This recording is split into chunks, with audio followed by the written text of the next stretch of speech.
Bonjour Florentine. Bonjour Sylvain. Alors ça me fait plaisir de t'accueillir à nouveau hein, pour une interview et donc cette fois-ci dans le cadre du sommet en ligne, chevaux médiateurs, chevaux guérisseurs. Et pendant cette interview, on va un petit peu parler des transitions, de la transition actuellement qui est en train de se passer dans les centres équestres et comme tu le disais, du chemin vers plus de liberté avec les chevaux.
Et peut-être quelques mots pour te présenter, qui tu es, ton chemin de vie. Et je crois que dernièrement, ton chemin de vie a lui aussi été en transition, hein. Tu as déménagé, je crois. Alors, raconte-nous un petit peu tout ça. Ok, mais tout d'abord un grand merci de m'avoir invité Sylvain. Ça me fait Avec aussi très très plaisir. Ça faisait très longtemps que on n'était plus, enfin qu'on n'a pas eu d'échange. J'ai été bien occupée effectivement.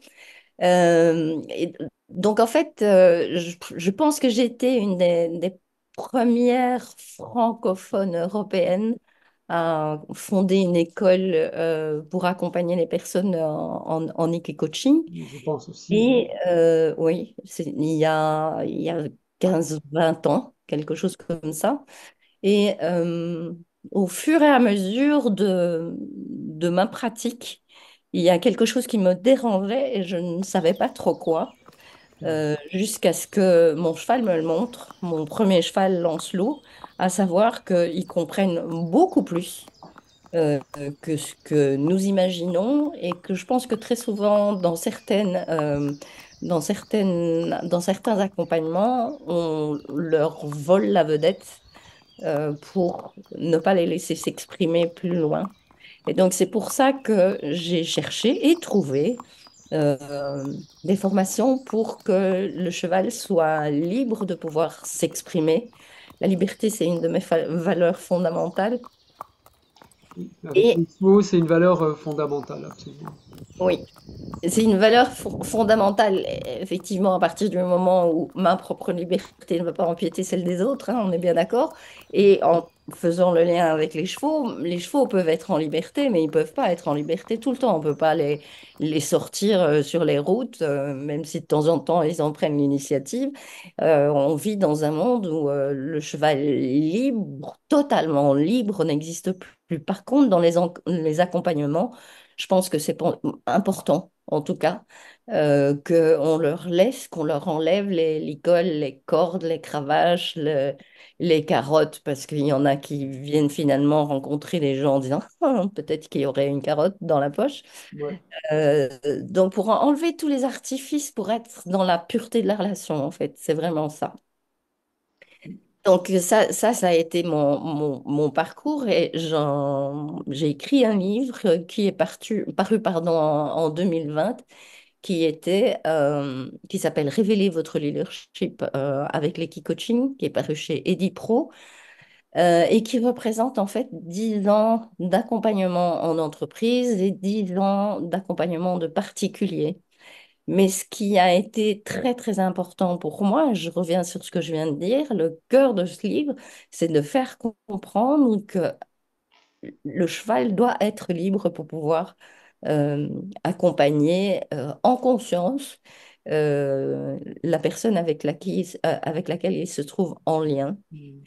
Alors, pour ma vie personnelle, je me suis retrouvée un petit peu coincée en Belgique le Ouais, 2 tu octobre. as travaillé une grande partie de ta vie professionnelle en Belgique avec des professionnels dans le cadre de l'entreprise, avec ce qu'on appelle l'equi-coaching, hein. Tu étais vraiment une des Oui, pionnières, on peut dire, vraiment en Europe, en francophonie. Et donc, en entreprise, dans un environnement où, un peu par définition, on travaille dans une hiérarchie, sous les ordres de quelqu'un, pas forcément dans la liberté complète, en tout cas. exactement. Et c'est quelque chose que j'ai petit à petit abandonné parce que Mhm. je me rends compte en fait que l'entreprise n'est pas du tout prête à entendre ce message, Ah oui, qu'ils viennent plus pour une partie de plaisir ou pour effectivement conforter une posture de manager ou de leader qui est en lien systématiquement avec la domination. Or, le leadership, c'est de la domination dans 98% de la tête des gens, mais c'est pas ça du tout, le ouais, leadership. ouais, Le ouais. Ça, leadership, c'est c'est très pouvoir important, hein. voyager entre différentes postures, Mm. parfois de accepter de la proposition de l'autre et donc d'abandonner le leadership pour devenir suiveur. C'est vraiment comprendre fondamentalement ça. Et en fait, ce qui s'est passé en Belgique qui a fait que j'ai déménagé dans le sud de la France, c'est que le 2 octobre de l'année passée, il a commencé à pleuvoir en Belgique et ça ne s'est plus arrêté jusqu'à ce que je parte d'ailleurs. Et je suis partie le 5 mai de cette année. Je suis située dans le Var, donc à Saint-Maximin-la-Sainte-Baume. Et mes chevaux, eux, sont dans un centre en transition qui se trouve au Canet des Morts. Ah oui, là, Et en c'était fait, le grand saut, hein, le grand saut quantique. ah, euh, c'est... Depuis oui, la Belgique jusque dans le Var. Et moi, je trouve ton témoignage vraiment passionnant parce que c'est presque un peu un archétype de ce qui est en train de se passer en ce moment. Il y a un saut quantique comme ça, avec des changements de pratiques, des changements intérieurs aussi, des changements au niveau de la conscience, hein. Et je dois dire que je serais très intéressé si tu le souhaites, hein, d'entendre ton partage sur qu'est-ce qui s'est passé pour toi, qu'est-ce qui s'est passé intérieurement, en plus de la pluie, en plus des inondations, parce que bon, je comprends qu'il pleuve beaucoup en Belgique, mais au bout d'un moment, j'imagine que la pluie s'est arrêtée. Et qu'est-ce qui s'est passé intérieurement, en fait, quand tu as fait ce changement, ce saut? ce qui s'est passé intérieurement, en fait, je me suis sentie désinvestie et je Ouais. voyais mes chevaux dépérir. Ah oui, Il faut savoir que, effectivement, même quand la pluie s'arrêtait, l'eau stagnait. ouais. Et en tout cas, le lieu où je me trouvais, 8 ans auparavant, il y avait un tracteur qui avait été avalé, aspiré Ah bon? par le terrain. Donc, en sable mouvant ou boue mouvante, j'en sais rien. Mais du coup, je me disais, mais où on va? Et mon grand cheval Tchekhov que tu connais, il a vraiment dépéri. On voyait ses côtes arriver, ses poings, ses hanches qui Ouais. pointaient. Et j'ai commencé à chercher un autre endroit. Mais en Belgique, je ne pensais pas du Bien tout sûr, bien que sûr. j'allais partir en France. Et c'est là où j'ai pu voir effectivement qu'il y avait encore des centres équestres où il y avait 2 hectares de prairies pour 10 chevaux et qu'ils allaient avoir droit en été à 3 mois, 15 minutes chacun, parce que c'était pas possible autrement. Mais aussi qu'il y a des, euh, des paddock paradise et des équipistes qui se mettent en place. Mhm. Ça, c'était assez drôle parce que quand on m'a proposé, ça faisait 2 ans que j'avais posé ma candidature pour aller dans une équipiste du côté d'Urbuy, en Belgique. Ouais. Et, euh, Et en fait, elle me disait, non, c'est pas possible, 3 chevaux, j'ai pas de la place pour 3 chevaux, j'ai de la place pour un cheval. J'ai dit, oui, mais mes chevaux, ils vont venir ensemble. bien sûr. Et au moment où on m'a proposé de descendre dans le sud, Mhm. euh, cette femme m'a téléphoné en disant, j'ai de la place pour 3 chevaux. Ça alors, Et là, je me suis dit, je fais quoi? Qu'est-ce que je décide? Et, euh, et finalement, j'ai décidé d'aller dans le sud parce que de toute façon, la pluie était toujours là. Et, euh, et je vais avouer qu'il y avait quelque chose au niveau de l'éthique. Euh, je vais simplement dire, l'introduction des chevaux, c'est très souvent comme ça que ça se passe. Je n'ai rien contre, mais je sais qu'il y a moyen de faire autrement. L'intégration des chevaux, c'était on les met ensemble et on voit comment ça se passe. mhm. Euh, je pense, parce que je le fais maintenant avec mes chevaux là où ils sont, je pense qu'il y a moyen d'intégrer les chevaux petit à petit et la paix, ça se travaille en fait, ça prend du temps. L'idée de mettre tout le monde vite ensemble, ça crée des clashs. C'est clair qu'à la longue, on peut arriver à une certaine harmonie, mais il y a moyen de la construire avant cette harmonie. Donc, c'est un petit peu tout ça qui m'a fait dire non, je vais aller dans le sud. En chemin vers plus de liberté, Voilà, comme, comme voilà, le titre de ton intervention, hein. oui. Et, et- et toujours en travaillant avec les entreprises, ou comment est-ce Non, que non. ça a évolué pour toi, ce travail En en fait, toute comment ça a autorité? évolué, c'est que j'ai une formation à la liberté du cheval qui s'appelle Cheval en lien. Mhm, Qui est en ligne. Donc, j'ai surtout travaillé en ligne quand je suis arrivée dans le sud. Ça faisait aussi partie d'une des choses où je me suis dit, OK, j'ai déjà formé des équicoachs en France, ensuite en Belgique et au Québec. Et tout ça s'est fait en ligne parce que dans ma formation, la plus grosse partie est en ligne et il y a une semaine en immersion avec les chevaux. Il faut savoir qu'au début, quand j'enseignais, les gens se déplaçaient. Mais je me suis rendu compte qu'en étant en ligne, il y a quelque chose qui s'est facilité parce que j'enseigne la théorie d'abord et puis on va voir les chevaux après. ouais, Avant, j'enseignais et la théorie et la pratique avec les chevaux et c'était très compliqué parce qu'en même temps, elle passait par l'expérience. ouais. Ça faisait un peu trop à la fois. Et ici, c'est séparé en deux parties et donc c'est plus facile à pouvoir intégrer l'expérience quand on a déjà eu la théorie avant.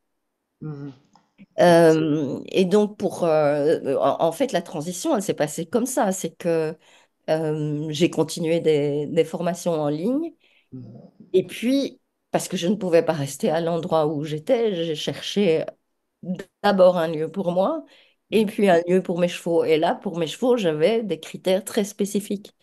Euh, je voulais pas qu'ils soient séparés, je voulais qu'ils aient de l'accès aux foin à volonté, je voulais qu'il y ait des promenades proches, parce que j'aime bien de faire des promenades en liberté avec mes chevaux. Et là, en fait, tous ces critères-là étaient réunis. Et donc, j'ai accepté qu'ils ne soient pas tout près. Donc, c'est un grand changement de vie pour moi mhm. de ne pas avoir, de ne pas m'occuper de mes chevaux au quotidien. Enfin, j'y vais aussi souvent que je peux, hein. Euh, mais de ne pas avoir mes chevaux au bout du jardin, je dirais. Voilà, c'est un grand changement, mais en même temps, ça m'a permis de pouvoir me recentrer, parce que c'est quand même comme tu le dis, hein, c'est un grand saut quantique et on n'en sort pas sans écorchure, je dirais. C'est extrêmement énergivore, en fait. Ouais, c'est le pouvoir de transformation des chevaux qui nous montre, hein, combien tout est en mouvement constamment et parfois ça va pas tellement dans notre sens. Moi, j'ai eu un peu la même expérience avec mon petit troupeau là de Camargue. Et en fait, j'ai une rotation sur plusieurs parcelles. Et, et celle qu'il préfère, c'est celle qui est la plus loin de là où j'habite. Donc, et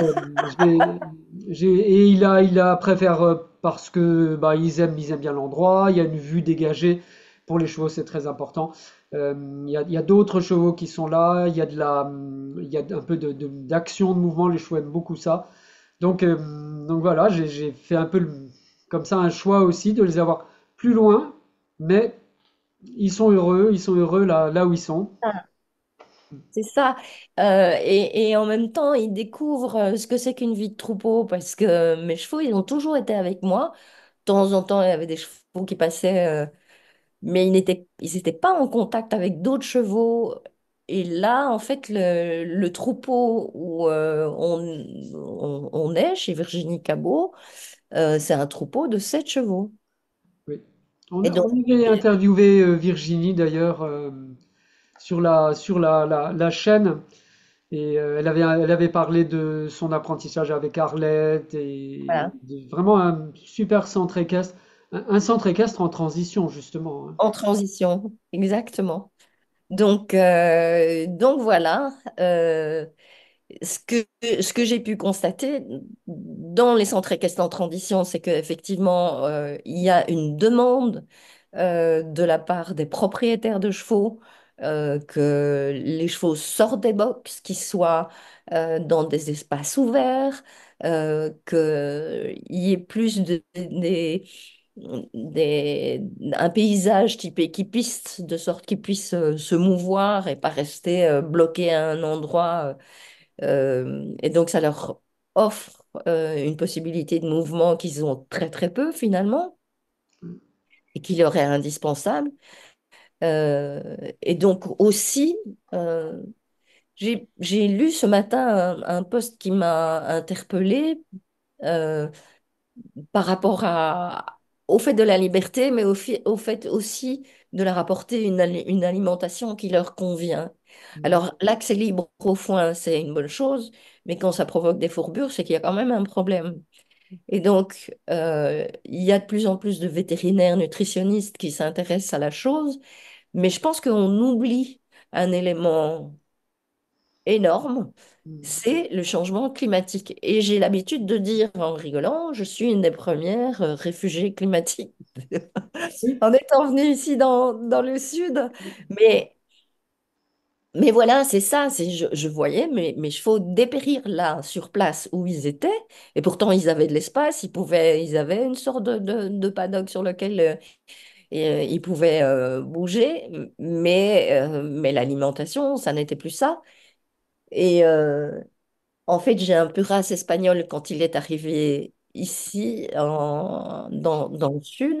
Il a déclaré un emphysème énorme. Et puis, après une piqûre de cortisone et des soins adaptés avec des huiles essentielles, c'est le cheval qui se porte le mieux. Il a retrouvé finalement un écosystème qu'il connaît, il vient d'Espagne. Et donc, de savoir que tout change, le foin n'est pas de bonne qualité à cause du réchauffement climatique, que l'herbe n'est pas de bonne qualité à cause du réchauffement climatique. L'eau a un impact aussi, elle n'est pas extraordinaire, hein. Voilà, il y a une prise de conscience générale de la part des propriétaires et des cavaliers qui est on veut mieux pour nos chevaux et par extension, on veut mieux pour la société, en fait. Et puis, dans cette transition aussi, ce qu'il y a, c'est les soins naturels. Donc, beaucoup, chercher des vétérinaires homéopathes, déferrer les chevaux, le parage naturel. Euh, L'ostéopathie, le shiatsuki, euh, le nombre de personnes qui se forment au shiatsu, il y a une vague en ce moment par rapport à ça qui est vraiment impressionnante. Donc oui, il y a vraiment une évolution là-dedans. Oui, bon, les chevaux sont très sensibles à l'homéopathie, hein. Et, Oui, euh, et je pense qu'ils naturellement ils ont une espèce de shiatsu naturel et moi je sais que je fais très attention à ce que les chevaux demandent et en appui, en massage avec des points de pression. ils font ça un petit peu naturellement. Je crois qu'ils apprécient bien finalement les humains Oui, qui connaissent les points, voilà, c'est pas toujours dans la finesse, disons. Ça dépend des chevaux. Il y a des chevaux qui ont besoin de plus de force que d'autres. Euh, oui, mais, mais oui, ils sont sensibles aux soins naturels. Peut-être pour nous rappeler que nous aussi, les humains, on est très sensibles aux soins naturels, à l'homéopathie, à toutes l'acupressure, les différents massages. Nous aussi, oui, on a besoin de ça, je crois. oui, oui, tout à fait. Tout à fait. Et en préparant l'interview, je t'ai dit que j'ai co-créé avec ma sœur de nouvelles formes accompagnement qu'on appelle de horse healing, où les personnes sont couchées sur une table et les chevaux viennent toucher des parties différentes de la personne, des parties du corps. Et on a expérimenté ça hier. Il y avait 3 personnes sur la table, 3 chevaux. Ils n'ont pas touché les personnes aux mêmes endroits. C'était significatif pour chaque personne. Tout à Et fait. donc, il y a vraiment, comme quand tu dis ils font ça entre eux, mais ils l'identifient aussi chez l'humain. Et ça, c'est que du bonheur, en fait, de réaliser ça. Je dois dire que ça me fait un petit peu me poser des questions, des points d'interrogation. Comment est-ce que on peut avoir une trajectoire professionnelle qui passe du coaching en entreprise vers les chevaux guérisseurs comme ça? Et là aussi, c'est un peu une grande transition, un grand saut. C'est un grand Je me demande saut. comment ça s'est passé pour toi, en fait. Mais en fait, quand je suis arrivée ici dans le Var, j'ai pas eu la possibilité de pouvoir démarcher dans l'entreprise. Hmm. Euh, et la formation cheval en lien que je propose, je vois les transformations qui se font euh, dans la relation entre le cavalier ou le propriétaire et son cheval. Ouais. C'est impressionnant.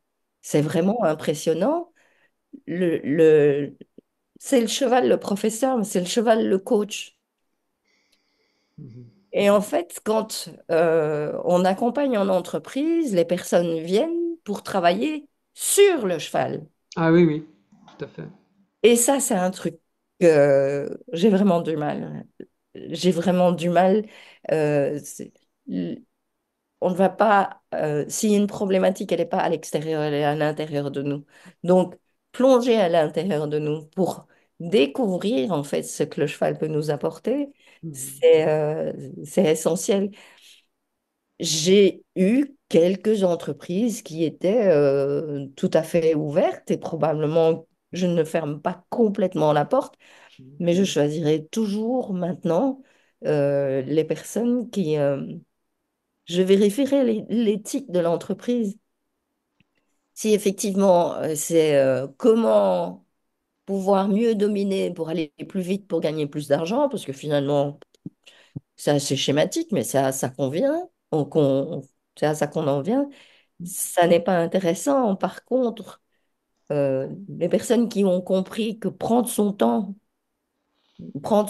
pour se rencontrer, prendre son temps pour mieux travailler parce qu'on s'est rencontrés, ça ça c'est un cadeau. J'en ai eu, mais je peux les compter sur les doigts de ma main, hein. Ouais, Donc je en fait, pense quand qu'il y je a. suis arrivée ici, Hmm. j'ai pas eu le temps de pouvoir développer au niveau de l'entreprise. Il fallait que je trouve un logement pour moi, un logement pour mes chevaux. Donc, j'ai continué les formations en ligne. Et là, maintenant, en fait, je suis chez moi depuis le 23 septembre, ce qui est quand même... C'est tout récent, tout récent. Oh, oui, ça n'a pas été facile. Euh, c'est vraiment très compliqué, en fait, de trouver un logement quand on est belge en France.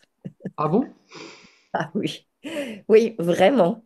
Et donc voilà, je passe sur les Mhm. épisodes, mais j'ai eu la chance de pouvoir, via, de pouvoir trouver un lieu où je peux me poser, je peux développer. Ouais. Et voilà. Donc c'est un peu les mouvements de la vie finalement qui ont Exactement. fait changer ta pratique. Et mais moi je trouve ça fascinant parce que bah, c'est comme un peu les chevaux qui s'adaptent en fonction de leur Ah, environnement, des endroits où il y a des points d'eau, des endroits où il y a des sources de nourriture et voilà, ils c'est ça, s'adaptent à leur environnement. c'est ça. C'est comment je m'adapte en fait. Mhm. Comment je m'adapte, comment je reçois l'information, comment je la traite et comment j'y réponds. C'est exactement ça. Donc, Donc tu as parlé de l'évolution de la relation cavalier-cheval. Donc moi je crois que c'est un thème qui est vraiment central. Euh, Autant du côté du public, où il y a une demande du public qui est différente. Euh, oui. En termes de connexion, tu as parlé d'énergétique, effectivement, il y a des gens qui sont sur ce domaine de l'énergie, de ce qui se passe vraiment dans cette connexion très mystérieuse avec le cheval, mais aussi voilà, en termes d'apprentissage et comment ça s'est passé pour toi, comment tu vois le présent, l'avenir. Le présent, mais j'en profite un maximum. Euh, et en fait, je me pose la question de savoir s'il faut toujours se projeter. Mhm. J'en suis arrivée à ça. Euh, je pense qu'on peut émettre une envie et que la vie va s'occuper. Ah oui.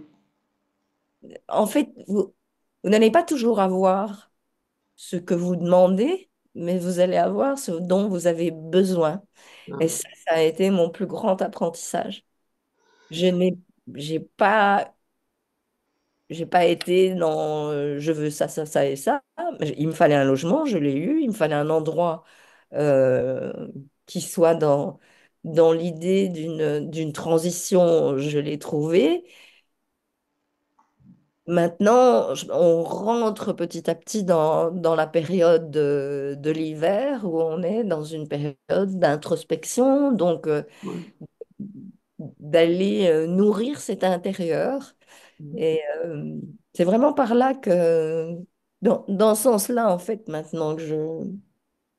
C'est une grande évolution pour moi, hein. J'étais moins dans cette approche-là avant. Ouais, le cheval comment dire, est un expert dans l'art du lâcher prise. C'est certain, et d'être dans le flow avec lui. C'est pas toujours si facile que ça. L'art de ne rien faire. L'art de ne rien faire, comme dit Linda Kohanov, absolument. Ouais, L'art ouais, de ne rien faire. ouais. Et donc tu me parlais dans la préparation de l'interview du cheval en tant que partenaire, du respect également, des énergies du cheval. Tu as parlé des éléments issus des pratiques chamaniques ou néo-chamaniques pour créer un lien plus profond et spirituel avec le cheval. Donc comment est-ce que comment est-ce que ça s'est mis en place pour toi, à la fois en termes de prise de conscience, à la fois en termes d'approche? Alors, euh, en termes de prise de conscience, ben, j'ai déjà eu bah, je pense que c'est une expérience mystique en montant ma jument. Hmm. Vraiment, cette sensation d'être connecté à tout. Mais il y a quand même quelque chose que je dois dire par rapport à Saint-Maximin, à Sainte-Baume, où je me trouve, Hmm. qui est le lieu où Marie-Madeleine est venue après avoir découvert que le Christ était toujours vivant. Elle est venue jusqu'au Sainte-Marie de la Mer. C'est ça. Et puis, elle a marché jusque ici, jusqu'à à Saint-Maximin, à Sainte-Baume, où elle a vécu dans une grotte. Hmm. Et j'ai été visiter cette grotte parce que voilà, c'est un lieu touristique. Maintenant, c'est extraordinairement bien préservé. Hmm. Euh, il n'y a pas du tout de macadam partout, de buvettes, de pancartes en disant c'est ici. Il faut quand même un petit peu avoir envie d'y aller. Mhm. Pour y aller, il y a tout un chemin au Mhm. travers d'une forêt sacrée qui n'est plus touchée et où on ressent une, une présence ou une puissance qui est assez extraordinaire. Et en arrivant là, euh, il y avait une plaque que je ne vais pas vous dire, mais qui est parce que j'ai écrit un second bouquin. Beaucoup de personnes m'ont dit, mais oui, mais l'equi-coaching, c'est très bien, mais comment est-ce qu'on devient equi-coach puisque vous Mhm. n'étiez pas equi-coach avant? Qu'est-ce qui s'est passé pour vous? Et ce Mhm. qui s'est passé pour moi, c'est vraiment, et là, c'est vraiment mon cheval qui m'a éduqué à Mhm. aller dans ce sens-là, parce que moi, je voulais que travailler avec les animaux, parce que c'est plus facile, les animaux, que les êtres humains. Oui. Vraiment emmené sur ce chemin. Et, et je suis absolument convaincue que je ne suis pas arrivée par hasard à Saint-Maximin-la-Sainte-Baume. C'est aussi un lieu de féminité sacrée, de Oui. sororité. Oui. Oui, Donc c'est je suis vraiment tombée dans la soupe comme Obélix, mais en n'ayant aucune indication. En fait, j'ai juste marché pour y aller. Et à partir de là, je suis aussi allée, j'ai pensé à toi d'ailleurs, parce que je suis allée en Camargue après, Mhm. au Sainte-Marie-de-la-Mer. Mhm. Il y a effectivement quelque chose qui est très passionné, euh, violent parfois, entre les chevaux, le Christ, les croyances. La vie, c'est un tout petit pays, une toute petite enclave, mais on a l'impression d'avoir débarqué dans un autre monde. Et tout ça m'a beaucoup impressionnée. Donc, je suis en train de clôturer le, la fin de mon livre parce que je ne parvenais pas à savoir comment clôturer. Et là, quand j'ai été visiter ça au mois de juillet, je me suis dit, mais oui. Oui, en fait, c'est comme je te disais, j'ai pas demandé quelque chose. Mhm. C'est Cette chose est venue à moi et ça fait totalement sens. Mhm. J'ai pas essayé de contrôler en fait. Ah oui. Et tu as mis cette expérience-là avec ces lieux sacrés, on peut dire, c'est des lieux qui sont marqués par l'histoire, par les mythes, par la religion certainement, hein, et sans doute des lieux sacrés. Et dans ton livre, enfin sans nous révéler le détail de ce livre, mais comment est-ce que tu l'as mis en lien avec l'expérience de la connexion avec le cheval? Mais ma vie à moi, ouais, je peux faire un petit pitch, hein, il n'y a pas de souci. Euh, En fait, j'étais sur des rails comme beaucoup de personnes vers 35-40 ans, donc mariée. Mon mari avait deux enfants. Il en voulait un avec moi. Le gynéco m'a dit, bah, c'est trop tard. Les femmes, c'est comme des pots de yaourt, il y a une date de péremption. Merci. Et Hmm. puis, oui, c'est pas très élégant, mais. Et donc, j'ai accepté ce qu'on me proposait, mais il y avait quelque chose qui était de l'ordre du sadisme quelque part. C'était de l'ordre, c'est peut-être pas sadisme, c'est peut-être pas le mot Mhm. exact, mais t'as pas d'enfant, mais moi je vais t'en donner. Moi je vais le faire, de la part du gynéco. Mhm. Donc je me suis trouvée dans le parcours du combattant de beaucoup de femmes. Mhm. Certaines femmes ont réussi à avoir un enfant au bout de ce parcours et d'autres pas. Et ben, j'ai pas d'enfant, donc ça n'a pas fonctionné. Mais au-delà de ça, j'ai vécu des Pas violences. d'enfants physiquement en tout cas. Oui, c'est Je pense ça. qu'il y a beaucoup de manières d'avoir des enfants, mais bon, ça c'est un autre sujet. Oui, oui, oui. Mais à l'époque, là où j'étais, et Mhm. avec cette envie de mon mari, on était vraiment l'enfant physique. C'est ça. Et donc, j'ai subi des violences obstétricales de la femme qui Mhm. euh, m'inséminait avec les spermatozoïdes de mon mari. C'est très bizarre. Mhm. euh, Très violent. Et c'est quelque chose que j'ai plus voulu contacter par après. Évidemment, on a divorcé parce que c'était fini Mhm. pour moi.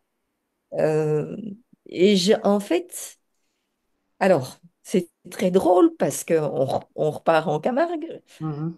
J'étais encore mariée à l'époque. On est parti avec mon mari en Camargue et j'ai proposé à ses enfants et à nous-mêmes de faire les balades couillons sur Les les pistes. balades qu'on fait à dos de, voilà, à dos de cheval, promène touriste là. Voilà, malheureusement pour ces chevaux-là, mais en même temps, moi, ça m'a reconnecté à un truc qui était, mais ça me fait tellement plaisir, pourquoi est-ce que je me coupe, pourquoi est-ce que je m'empêche de Mhm. monter à cheval? Euh, Personne ne me l'interdit, et donc Ouais, quand il je y suis en a rentrée, qui sont mieux que d'autres. Il y en a qui sont mieux que d'autres en termes de respect du cheval, c'est certainement. ouais, oui, oui, on est d'accord. Et donc, je suis rentrée en Belgique et là, je me suis inscrite dans un manège et j'y allais régulièrement. Et puis est rentré ce qui allait devenir mon premier cheval, un cheval magnifique, un réformé des courses et qui s'appelait Lancelot. Mhm.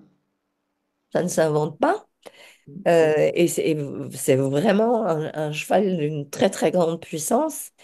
Et j'ai fait une formation en équitation éthologique. J'ai découvert le Tao du cheval. Je me suis formée à la communication animale. Je me suis formée à la biokinésiologie animalière. Et en faisant tout ça, j'avais envie de m'occuper que des animaux. Et Lancelot me disait, c'est les humains qui vont pas bien. Nous, Mhm. ça va, c'est Ouais. les humains. Occupe-toi des humains. Mhm. Et c'est comme ça que j'en suis arrivée à faire venir Cathy Pike que tu connais, Marie-Lou Leggio, peut-être que tu connais pas, et à créer ma propre formation et à continuer de chercher, puisque mon cheval me montrait l'équitation éthologique, c'est très bien, mais apprends la liberté, lâche le contrôle, lâche le contrôle. Mhm. Et donc, c'est lui qui m'a mis dans ses premiers pas en liberté. Et puis, j'ai rencontré Elsa Sinclair qui a largement participé à cette formation Cheval en lien. Et en fait, ça ne s'est pas arrêté avec le départ de Lancelot, puisque ce chemin, il a continué avec les chevaux que j'ai ici. Mhm. Et ce chemin spirituel, il est là, mais il faut quelque part accepter euh, de lâcher et de s'ouvrir aux informations qu'on reçoit, parce que tout est information. Mhm. Qu'est-ce qu'on accepte? Qu'est-ce qu'on laisse de côté? Mhm. Ouais. Oui, c'est un chemin de transformation intérieure Voilà. aussi. Et Linda, d'ailleurs, le titre en anglais du livre de Linda, du Tao du cheval, c'est j'essaie de traduire, mais c'est le chemin de l'aventure intérieure de découverte d'une femme. Et elle l'a écrit pour les femmes qui sont en train de changer de vie en transition. Elle-même d'ailleurs a quitté son mari, a complètement changé de vie, a déménagé. Oui, Finalement, c'est un peu pareil. Elle a déménagé dans le sud, en Arizona, dans le sud des États-Unis. Et voilà, quand ils ont traduit le livre en français, ils ont enlevé le sous-titre. Mais au départ, elle l'a écrit vraiment pour les femmes qui sont en transition. Et je pense que bah, quelque part, c'est un archétype. euh, et elle parle de la sagesse du cheval noir, de ces archétypes, et l'archétype du féminin aussi en transformation. Moi, je trouve oui, ça très émouvant, aussi avec cette figure de Marie et cette figure de la féminité sacrée également. oui, oui. Et donc, le fait d'arriver dans le sud, et Ouais. je ne savais rien de Marie-Madeleine, mais c'est Carole Thomas qui m'a dit, mais tu sais, Marie-Madeleine, j'ai dit, ah bon? Et donc, ces informations me sont venues et j'ai été curieuse pour. Et donc, j'ai découvert ce qui sera la boucle de mon livre qui Mm. sortira bientôt. Ah, formidable. Tu connais déjà le titre du livre? Ah, Ah, d'accord. j'hésite encore entre deux, trois titres. En tout cas, on est honoré d'avoir la primeur de l'annonce de donc ton deuxième livre. Et donc, il sera plus autour de la connexion, une connexion énergétique, une connexion spirituelle avec les chevaux. Si j'ai bien compris. Oui, c'est ça. Les chevaux nous mettent vraiment sur un chemin spirituel. Hmm. Et c'est un cadeau. C'est clair que les chiens, les chats, et tous les animaux ont probablement cette capacité. Mhm. Euh, mais il y a quelque chose chez le cheval, probablement parce qu'il y a l'aspect centaure aussi qui nous élève, qui, Oui, qui fait que c'est vraiment très puissant. oui. Sandra Wallin qui a créé euh, son centre équestre s'appelle le chemin du centaure Chiron, Karen's Way. Et elle parle beaucoup de ça. Et je trouve que c'est incroyable le nombre de synchronicités qu'il y a dans les différentes interviews de personnes qui ne se connaissent pas, qui ne se sont jamais rencontrées, et qui racontent des histoires qui se ressemblent, qui sont similaires, où il y a les mêmes rencontres, les mêmes archétypes peut-être. Et je trouve ça absolument fascinant et c'est vrai que ça tend quand même à nous faire dire bah, peut-être bien que c'est les chevaux qui nous envoient un champ morphogénétique, j'en sais rien. En tout cas, bon, bah, l'histoire d'une belle transition de vie Oui, qui est encore en cours, si je comprends bien. encore. Et Je pense que la vie est tout le temps en cours. Il y a pas, on a une illusion de se poser quelque part. ouais, Mais je pense que il y a une certaine idée de sécurité quand on se pose quelque part. Mais les chevaux sont nomades et nous le sommes aussi. ouais. Alors, merci en tout cas, Florentine, pour ce moment passé avec nous. Je te laisse Merci. le mot de la fin pour donc nos spectateurs du sommet en ligne euh, autour de la connexion avec le cheval et un chemin vers plus de liberté avec les chevaux. Oui. Mais j'ai envie d'inviter tout un chacun à s'ouvrir à ce qui se passe à l'intérieur de soi, Mhm. de lâcher prise, d'accepter d'être dans l'instant présent, de développer l'art de ne rien faire. Euh, Alors qu'on vit dans une société où on est faire, faire, faire tout le temps, le téléphone, le ceci, le cela. Mais d'apprendre, de réapprendre peut-être à décrocher pour être dans la magnificence de la vie. Et les moments où les chevaux méditent, de pouvoir aller se poser à côté d'eux dans ces moments de méditation, c'est quelque chose d'extraordinaire. Donc, j'ai envie de les inviter à essayer de faire ça. Et je te remercie infiniment, Sylvain, pour ce joli moment passé ensemble. Merci, merci à toi, Florentine. Et donc à bientôt, peut-être donc ce soir, puisqu'il y a des tables rondes, des discussions tous les Absolument. soirs avec les intervenants, avec les speakers, pour poser des questions, pour échanger, simplement pour témoigner, pour partager de nos expériences et de nos vécus avec ces compagnons de liberté que sont les chevaux. Un grand merci, Avec Florentine. grand plaisir, vraiment. Je voulais aussi vous donner des éléments pratiques pour ce sommet en ligne.